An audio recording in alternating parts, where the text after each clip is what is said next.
dívida, quanto para cobrar essa dívida, você vai estar em outro patamar, você vai estar tendo assim, uma situação de harmonia. Como é que nós poderíamos, dentro de uma empresa de recuperação de créditos, criar uma estratégia da forma como a senhora falou, uma inteligência estratégica? Planejar acima de que forma?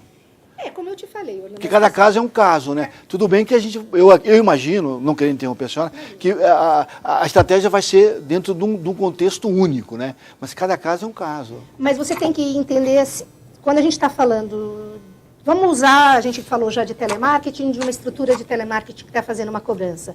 Você está substituindo o ser humano por sistema, por tecnologia. Então, vai caindo ligações numa tela, a pessoa tem um script a cumprir e uma ligação. Essa pessoa, às vezes, não tem o que a gente chama de coleta de dados. Ela não tem um histórico, ela não sabe o montante da dívida.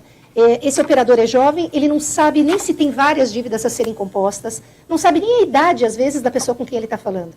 Não sabe onde mora, não sabe se é casado, não sabe se tem filhos. Não tem dados mínimos para você começar. A gente fala em técnicas de negociação, a gente tem 4 grupos de personalidade diferentes, né, que não vem ao caso agora, mas a gente tem as pessoas que são mais expansivas, mais reativas, mais emocionais, que sofrem mais com a dívida, que são as primeiras que querem se prontificar a tirar a dívida. Você tem a pessoa explosiva, que ela reage contra, ela grita, ela se descontrola, ela está negando, na verdade, porque ela nega o fato e ela geralmente é muito agressiva quando ela é contatada por uma cobrança. Você tem a pessoa que se vitimiza, ela é vítima de tudo, mas na verdade ela fez o consumo irresponsável, ela é responsável pela dívida, mas ela tende a se posicionar como uma pessoa vítima que... Como um coitadinho. Um coitadinho, que a gente fala, né? Então você tem que ter recursos diferentes para essas pessoas, para você vencer a resistência do agressivo. Você já sabe que ele vai ser agressivo, você, pelo começo da ligação você já vai vendo o ambiente hostil. Quanto mais recurso técnico para quebrar essa resistência, existem pessoas que são inseguras, você vai dando detalhes, você vai explicando, você vai esclarecendo, conforme você vai entrando com uma quantidade maior de dados e de informações, ela vai se sentindo mais segura. Então, até um estudo de personalidade caberia para um bom negociador. Tudo isso são recursos muito além de um sistema que vai agilizar, vai dar mais rapidez no número de ligações, mas eu não sei se vai ser mais eficiente no resultado da cobrança. Então, humanizar é parar para pensar, nós estamos substituindo por tecnologia e máquina, uma relação que deve ser muito humana. Porque eu acho que quanto mais humana, maior é a capacidade de fazer essa conexão com o devedor e melhorar essa solvência. Quer dizer que, se eu entendi bem, em busca de uma humanização da cobrança, o ideal seria unir a técnica de negociação com a técnica da abordagem, do conhecimento, não só o convencimento, mas do comprometimento. Eu acho. Da relação devedor-negociador. Exatamente. Eu acho que quando você atinge um processo técnico ideal, com tecnologia, com recurso, com estudo, com dados, com informações que você possa dispor dessa pessoa, tudo isso é um recurso de ponta, de tecnologia, estrutura para isso.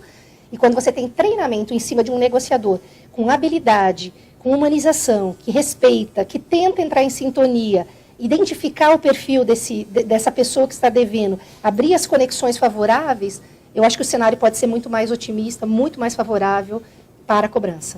E dentro do conhecimento da senhora, a senhora já percebe isso nas empresas de recuperação de crédito? O que eu percebo é que eu acho que a gente ainda está num momento, eu acho que teve um movimento de muita proteção ao devedor. Então, muitas vezes, aquela cobrança agressiva, ostensiva, que constrangia, eu acho que isso já está acontecendo quase que por exceção, vamos dizer assim. Mas eu acho que a gente ainda está muito longe do atendimento humanizado. Eu acho que hoje o momento, vamos dizer assim, como tem sempre as exceções, mas eu acho que a grande maioria está focando em processos e tecnologia, tentando fazer o maior volume possível de contatos para tentar recuperar volume. Eu acho que se eles diminuíssem um pouco assim, esse volume para investir mais no relacionamento interpessoal, na humanização, na identificação do outro que está devendo, eu acho que o retorno financeiro para as próprias empresas de cobrança seria muito maior. Quer dizer, então, professora Heloísa, que as empresas de recuperação de crédito também deveriam ter mais dados do devedor, não só necessariamente, porque muitas vezes me parece que a empresa compra uma carteira de um credor, o dono do crédito, mas ele só tem uma informação de dívida. E às vezes o cara tem mais de uma informação de dívida. E a empresa de recuperação de crédito não tem essa informação. Isso pode estar dificultando uma aproximação maior? Que sim. Eu acho que inteligência estratégica é isso. É você sair do pontual e abrir um leque maior de inteligência, de estudo, de análise de dados.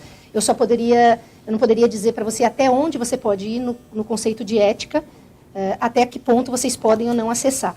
Mas se isso fosse possível, quanto maior o número e a gama de informações, você vai estar conhecendo melhor essa sua dívida, esse seu devedor, como ele construiu isso, em que cenário político e social ele está, se ele é casado, se ele tem filhos, quais são os valores dessa pessoa ou empresa. E aí eu acho que fica muito mais fácil você criar essa estratégia por grupos, que é o que a gente chama de fazer lotes, clusters. Você vai separando grupos jovens. Os jovens, eles precisam saber que ter o crédito a longo prazo vai ser benéfico para eles poderem adquirir o patrimônio e construir a própria história. As pessoas têm um momento de vida que elas estão deprimidas, elas estão numa estrutura, estão sob pressão, estão criando os filhos, e o exemplo que eles vão dar de educação financeira. Então, emocionalmente, você pode pegar de volta esse devedor e tentar fazer ele, até para ser um bom exemplo para os seus filhos, voltar a ter uma solvência. E isso se viabilizando. Então, eu acho que são cenários de negociação que você vai melhorando as possibilidades. O mercado, como um todo, ele trabalha essas duas linhas, porque, veja, quando eu digo duas linhas, eu digo o dono do crédito e quem faz o crédito, quem cobra o crédito. E na outra ponta, o devedor. O dono do crédito trabalha essa educação, só sente isso ou não? Ele só está mais preocupado mesmo em ceder o crédito e depois cobrar o crédito? Eu acho que já existe uma pressão de responsabilidade social. Você vê até na mídia as propagandas, os bancos, os cartões, sugerindo o consumo consciente, mas eu tenho as minhas reservas de que isso possa estar realmente... só cumprir um protocolo e que, no fato, há uma super oferta, há uma pressão de oferta, de cobrança, de uma forma extrema, para não dizer irresponsável. Então, a gente vê pessoas de baixa renda, o mercado público C está tomando consciência e poder de compra. Esse público não tem educação, não tem formação, não tem cultura de utilizar cartão. E eles estão sendo abordados violentamente, até porque é um nicho de grande resposta de venda. Então, você vê pessoas que ganham na faixa de R$1.000 com 4, 5 cartões. Eles não sabem nem, estão começando a aprender a trabalhar com esse meio de pagamento, e a tendência de se enrolar e de se endividar é muito maior, e não é nem, são pessoas que historicamente têm um hábito de compra muito redondinho, mas eles se perdem nessa orientação e nesse novo cenário. Então, eu acho que há um excesso, há uma falta de cuidado de educar uma pessoa que está entrando no mercado. O jovem também, ele vai tomando conta de um cheque especial, de um cartão de crédito, sem o mínimo preocupação. E aí o que vale é a formação de casa, de família, são os valores de educação financeira, que foi o começo da nossa conversa. A importância de você já formar um cidadão responsável para que ele vá só crescendo e amadurecendo nisso. A senhora vê o setor de recuperação de crédito ajudando a se resgatar a cidadania? Eu vejo esse cenário, né, da SERC, de vocês estarem me convidando, pedindo artigos, participando, fazendo todas essas associações de uma forma brilhante. Eu cumprimento vocês até em nome da SERC Orlando. Eu acho muito, muito, muito importante que vocês se preocupem, não só em fazer a cobrança, como resgatar esse cidadão, trazer essa cidadania de volta, se preocupar em buscar as alternativas para abrir essa negociação, para viabilizar essa solvência. Então, eu cumprimento vocês. Eu acho que seria muito bom que todos os campos, tanto o credor, a sociedade como um todo, se preocupasse com orientar melhor, para que o consumo consciente fosse ficando cada vez mais fortalecido e ser uma realidade. Quer dizer, a senhora está dizendo que a responsabilidade social é um dever de todo mundo, cidadão, empresa, instituições, o governo, não é verdade? Eu acho que cada um fazendo um pouco o seu papel, a gente cria uma massa maior de resultado, a força do bem fica maior e a gente consegue fazer algum movimento. Se todo mundo ficar omisso e ninguém fizer nada, a gente fica só vendo o desastre que está atual, né? Mas no meu modo de ver, professora, não é propriamente não fazer nada, é que ainda a coisa ainda caminha passos lentos, né? Se começou a fazer isso agora, a trabalhar a responsabilidade social, a sustentabilidade, né? Valores que até então poucos tinham, né? Uma visão empresarial que quase ninguém tinha. Hoje não, hoje na realidade você busca mesmo uma sustentabilidade associada à responsabilidade social, ou seja, você cria cursos de valorização do ser humano, como educação financeira.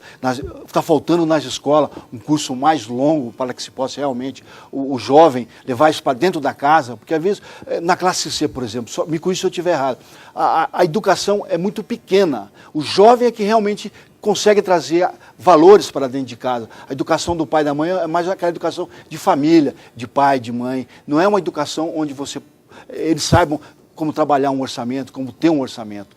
E é natural que quando a renda aumenta, você deseja comprar outras coisas, não é verdade? Eu acho que são as duas pontas, né? A educação como um todo, ela é falha. Esse grupo, essa massa, né, da classe C, que não é a única devedora. Não, lógico que não. Inclusive... O exemplo é porque eles estão realmente... Eles estão entrando num volume muito grande, então eles tendem a ser um grupo de dívida maior.